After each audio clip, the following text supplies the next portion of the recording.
নমস্কার, অভীক্ষণ শিক্ষালয়ে সকল ছাত্রছাত্রীদের স্বাগত জানাই। তো আমি আবার ওয়েস্ট বেঙ্গল যেই 2024-এর পরবর্তী কিছু আবার প্রশ্নোত্তর নিয়ে এসেছি এই ভিডিওটিতে। তো আমরা প্রশ্নতে ফিরে আসছি।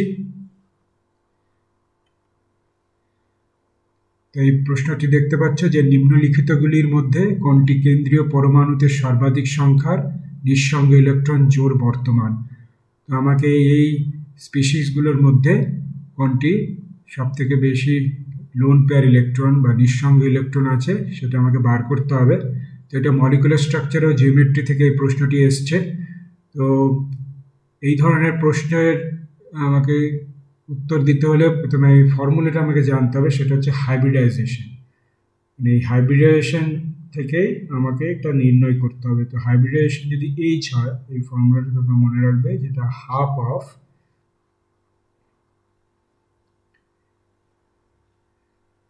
ভি হচ্ছে এখানে number of valence electron on the central atom plus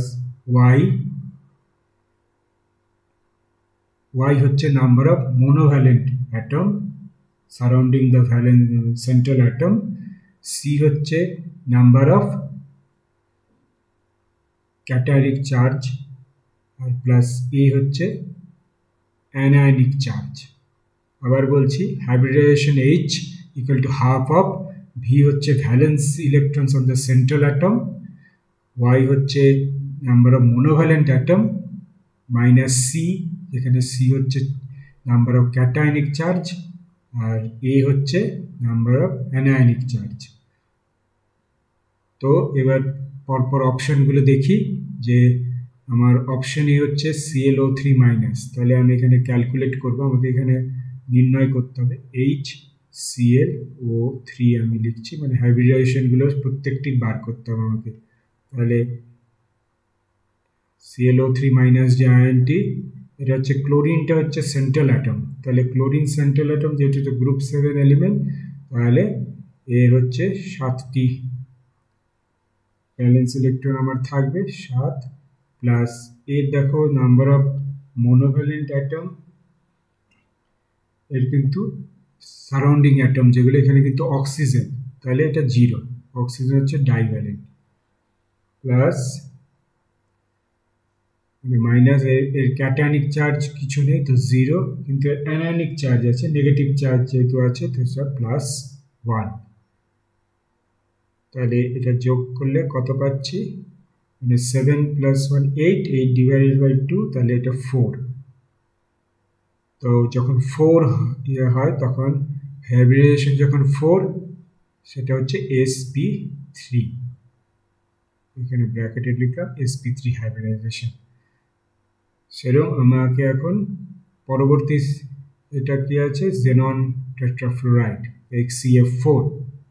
xenon টেট্রাফ্লোরাইডের আমি নির্ণয় করব হাইব্রিডাইজেশন। তো হাফ অফ জেনন যেহেতু নোবেল গ্যাস, তাহলে এর কক্ষ পরিপূর্ণ আছে, তো 8টা ইলেকট্রন থাকবে। সেন্ট্রাল অ্যাটম হচ্ছে জেনন, তার 8টা ইলেকট্রন, প্লাস এর দেখো মোনোভ্যালেন্ট যে অ্যাটম আছে সেটা হচ্ছে ফ্লোরিন সারাউন্ডিং অ্যাটম, তাহলে এটা 4টা ফ্লোরিন আছে, তাহলে 4 লিখব, মাইনাস এই যে ক্যাটায়নিক চার্জ কিছু নেই কারণ এটা আনচার্জ, মাইনাস 0, প্লাস আর নেগেটিভ চার্জও কিছু নেই, নিউট্রাল মলিকুল, তাহলে এটা 0 প্লাস 0, তো হয়ে গেল 8 প্লাস 4 হচ্ছে 12, 12 ডিভাইডেড বাই 2 হচ্ছে 6, তাহলে 6। এবার যখন হাইব্রিডাইজেশন 6 হয় সেটা হবে sp3d2। খালি ডি অরবিটাল এখানে অ্যাড হলো, কারণ sp3 হচ্ছে 4 হয় হাইব্রিডাইজেশন, 3 প্লাস 1 4, আর দুটো ডি অরবিটাল, তাহলে 3 4 প্লাস 2 6, তাহলে এখানে হাইব্রিডাইজেশন হচ্ছে sp3d2। এবার পরবর্তী মলিকুল কি দেওয়া হয়েছে, SF4 সালফার টেট্রাফ্লোরাইড। সেইভাবে এটারও নির্ণয় করছি হাইব্রিডাইজেশন। তো হাফ অফ সালফার হচ্ছে সেন্ট্রাল অ্যাটম, এখানে তার এটা অক্সিজেন গ্রুপে আছে, তাহলে ভ্যালেন্স ইলেকট্রন হবে 6, প্লাস এখানে নাম্বার অফ মোনোভ্যালেন্ট অ্যাটম, এখানে হচ্ছে ফ্লোরিন হচ্ছে মোনোভ্যালেন্ট অ্যাটম, ফ্লোরাইড আয়ন এখানে আছে, তো মানে ফ্লোরিন অ্যাটম, তো এখানে 4টি আছে, তো এর নেগেটিভ চার্জ হচ্ছে 0, কিছু নেই, মানে ক্যাটায়নিক চার্জ হচ্ছে 0, নেগেটিভ চার্জ হচ্ছে 0। তো যেহেতু এটা নিউট্রাল মলিকুল, তাহলে আমি কত পাচ্ছি 6 + 4/2 মানে 5। এবার যখন হাইব্রিডাইজেশন 5, তখন এটার হচ্ছে sp3d, একটা d অরবিটাল sp3 এর সঙ্গে, তো sp3d এটা হচ্ছে হাইব্রিডাইজেশন আমার sf4 মলিকুলে। এবার শেষ স্পিসিসটা দেওয়া কি আছে, I3-, তাহলে এই হাইব্রিডাইজেশন I3- এর আমি নির্ণয় করব। তো এখানে সেন্ট্রাল অ্যাটম হচ্ছে আয়োডিন, সেটাও হ্যালোজেন গ্রুপে পড়ছে, তো বহিঃকক্ষের ইলেকট্রনের সংখ্যা হচ্ছে 7 প্লাস 2, যেহেতু এর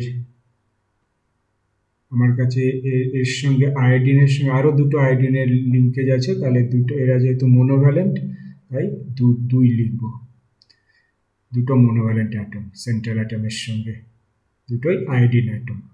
আর মাইনাস এর ক্যাটায়নিক চার্জ যেহেতু কিছু নেই 0, অ্যানায়নিক চার্জ এর আছে নেগেটিভ আয়ন, তো +1 1। তো এটা কত পাচ্ছি আমি নিচে লিখছি এখানে, এটা আমি পাচ্ছি 5। তার মানে হাইব্রিডাইজেশন হচ্ছে sp3d। তাহলে এইভাবে প্রথমে আমাকে চট করে এই হাইব্রিডাইজেশনগুলো নির্ণয় করে নিতে হবে প্রত্যেকটা। এবার আমার স্ট্রাকচারে যাব, কেননা এর লোন পেয়ার আমাকে নির্ণয় করতে হবে, কার বেশি লোন পেয়ার আছে। তো প্রথমটা দেখি যে sp3clO3-, তাহলে sp3 মানে হচ্ছে টেট্রাহেড্রাল জিওমেট্রি হয়।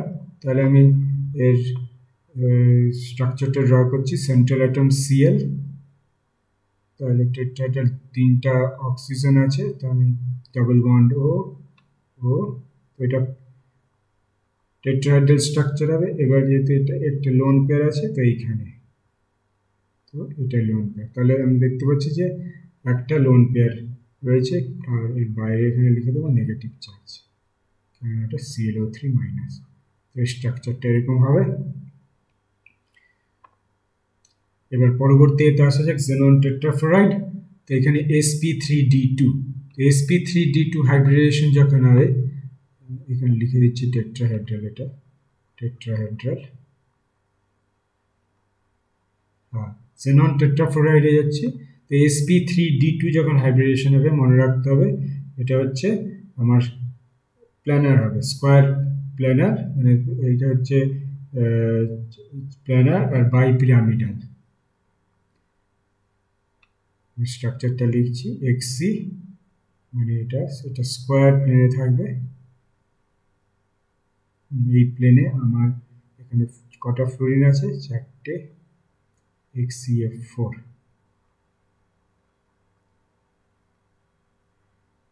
এবার জেননের এখানে দুটো লোন পেয়ার এখানে যোগ হবে।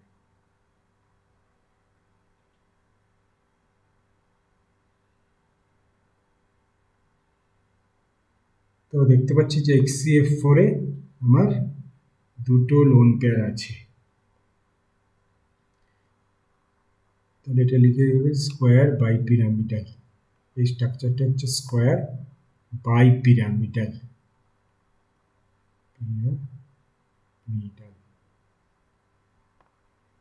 পরের স্ট্রাকচার হচ্ছে SF4, লিখছি যেহেতু সেন্ট্রাল অ্যাটম হচ্ছে সালফার, আর এর হাইব্রিডাইজেশন হচ্ছে আমি দেখতে পাচ্ছি যে sp3d।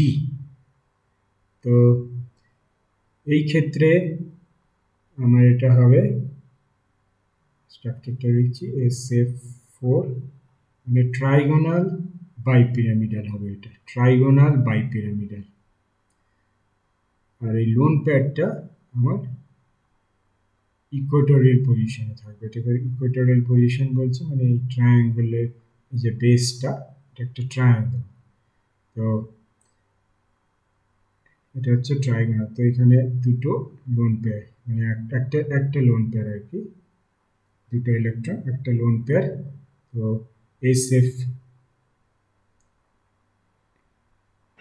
SF4, এটা হচ্ছে ট্রাইগোনাল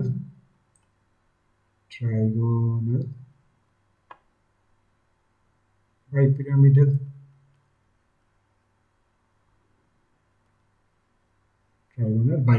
স্ট্রাকচার। তো এইখানে আমার একটি লোন পেয়ার আছে। তো এখন আপাতত দেখতে পাচ্ছি যে স্কোয়ার পিরামিডাল যেটা পেলাম XCF4 তারই বেশি সংখ্যক লোন পেয়ার অরবিটাল আছে, যেটা হচ্ছে দুটো। এবার I3 মাইনাসের যাই। তো এখানে সেন্ট্রাল অ্যাটম হচ্ছে আয়োডিন। এবার এর হাইব্রিডেশনটা বলছে sp3d, তার মানে সেই ট্রাইগোনাল বাইপিরামিডালের স্ট্রাকচার হবে। তাহলে উপরে এখানে একটা আয়োডিন,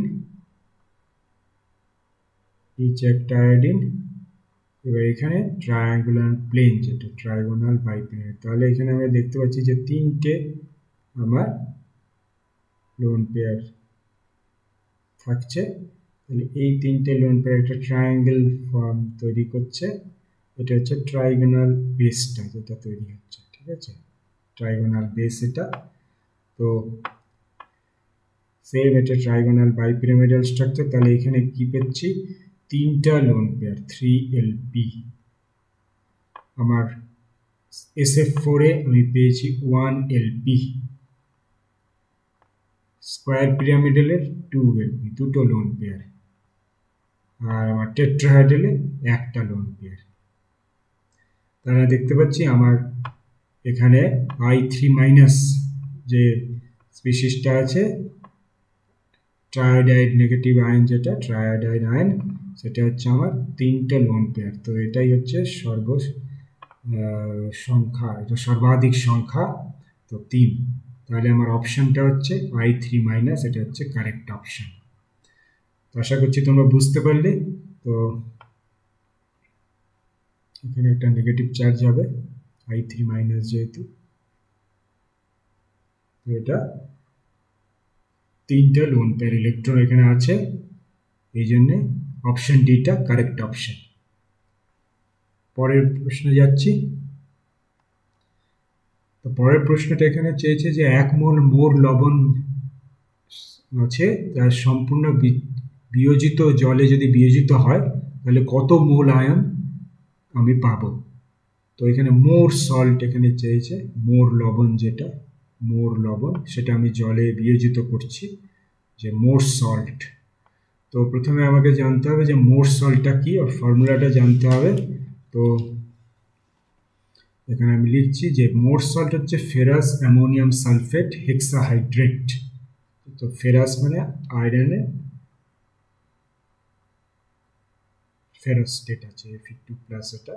তো ফর্মুলাটা হচ্ছে FeNH4 হোল টুয়াইস SO4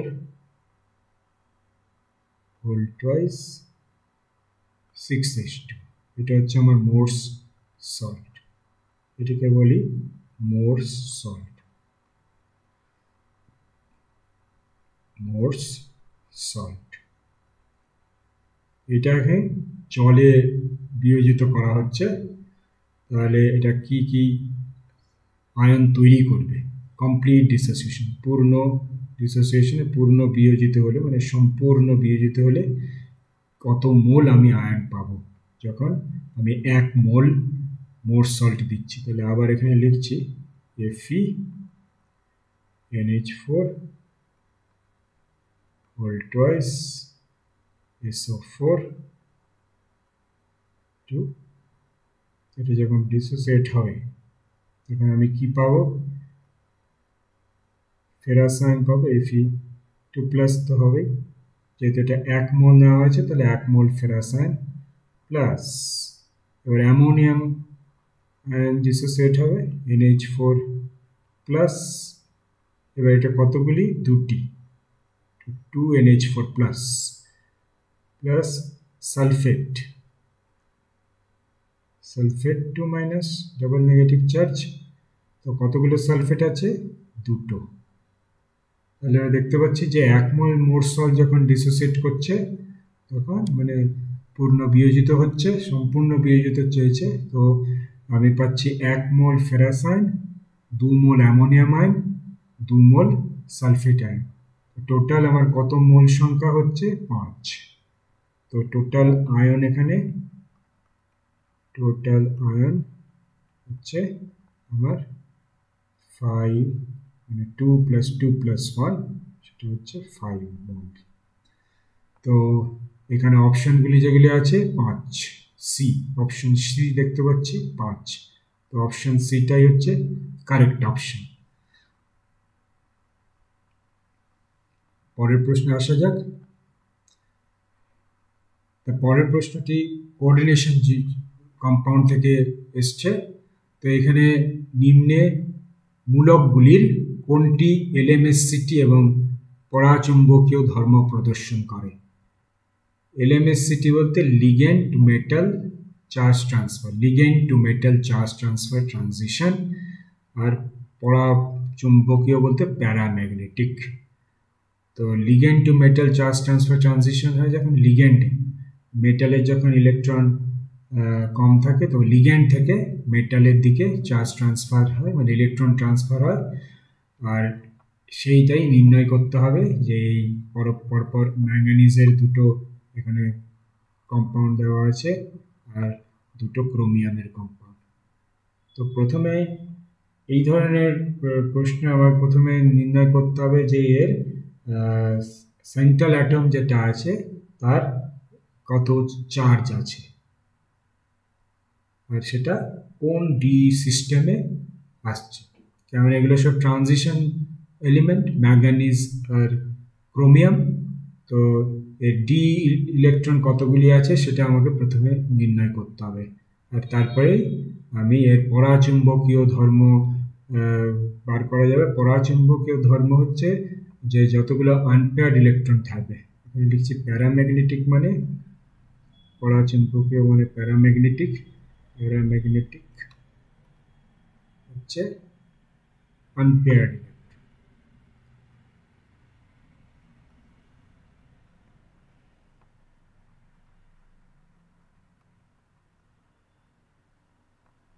আমাকে আনপেয়ার্ড ইলেকট্রন থাকলেই সেটা প্যারাম্যাগনেটিক হবে বা পরাচুম্বকীয় ধর্ম প্রদর্শন করতে হবে।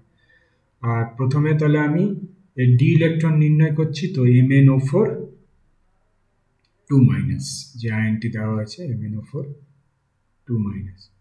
তাহলে এখানে দেখো এর ক্ষেত্রে কি হচ্ছে, এর যে ম্যাঙ্গানিজের যে ভ্যালেন্সি সেটা আমি লিখছি এখানে ম্যাঙ্গানিজ, সেন্ট্রাল অ্যাটমটা ম্যাঙ্গানিজ। তো এই ম্যাঙ্গানিজের যে ভ্যালেন্সি হবে এটা হচ্ছে +6। কীভাবে আসছে এখানে দেখো 4 অক্সিজেন 4টা আছে, তো 4 ইন্টু অক্সিজেন যেহেতু ডাইভ্যালেন্ট, তো 4 ইন্টু -2 হচ্ছে 8।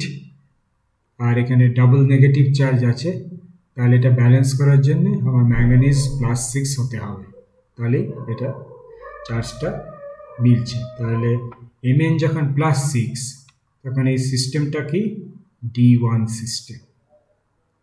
এর ডি অরবিটালে একটা ইলেকট্রন আছে, তার মানে Mn+2 হচ্ছে আমার D5।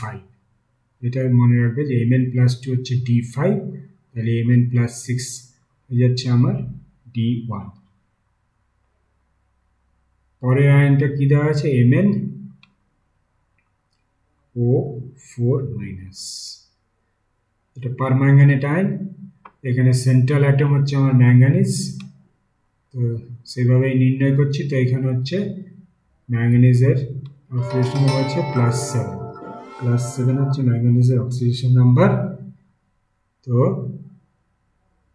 সেটা কিন্তু আমার D0 সিস্টেম, যেটা বললাম আমি ম্যাঙ্গানিজ D5 মানে হচ্ছে +2, তাহলে ম্যাঙ্গানিজ +7 হচ্ছে D0, ডি অরবিটালে কোনো ইলেকট্রন নেই। সেই মতো আমি Cr2O7 2- তাই নেগেটিভ, আমি নির্ণয় করছি Cr। সেন্ট্রাল অ্যাটমটা হচ্ছে ক্রোমিয়াম, তো ক্রোমিয়াম এখানে দেখো +6 স্টেটে আছে, অক্সিডেশন নাম্বার +6। তো ক্রোমিয়াম +6 এ থাকলে এই হচ্ছে D0 সিস্টেমে বিলং করছে, D0। কেননা ক্রোমিয়াম +2 হচ্ছে D4 সিস্টেম, তো +6 হয়ে যাচ্ছে D0। সেই মতো ক্রোমিয়াম লাস্ট যে আমার স্পিসিসটা দেওয়া আছে অপশন ডিতে, সেটা হচ্ছে CrO4 2-, CrO4 2-। তাহলে এটারও সেন্ট্রাল অ্যাটম আমার ক্রোমিয়াম। তো এখানে যদি আমি নির্ণয় করি তাহলে আমার ক্রোমিয়ামের অক্সিডেশন নাম্বার এখানে আসছে আবার +6 আসছে। তাহলে এটা কি সিস্টেম? D0 system. তো আমি দেখতে পাচ্ছি এখানে আমার MnO4 2-, সেটা হচ্ছে আমার D1 সিস্টেম, মানে এর ইলেকট্রন আছে D অরবিটালে, বাকিগুলোর কিন্তু D0 সিস্টেম।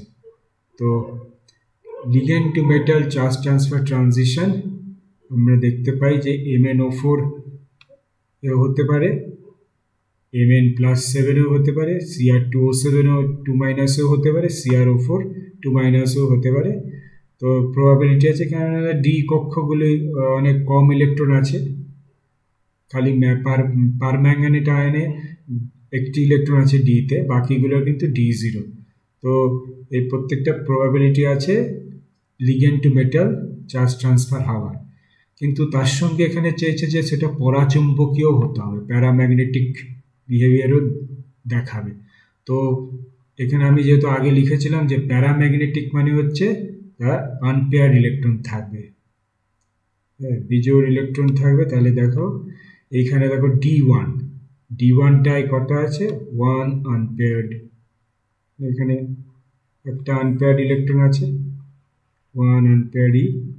তাহলে এই বাকিগুলোতে কিন্তু কোনো ইলেকট্রন নেই D0 সিস্টেম যেগুলো আছে। তাহলে নিশ্চয়ই আমার অপশন হচ্ছে, উত্তর হবে এই অপশন এ, MnO4 2-। তো এটা হচ্ছে আমার সঠিক উত্তর। আশা করছি তোমরা বুঝতে পারলে। তো আজকে এই ভিডিওটিতে এখানেই শেষ করছি, পরে আরও নতুন প্রশ্নোত্তর নিয়ে আলোচনা হবে। নমস্কার।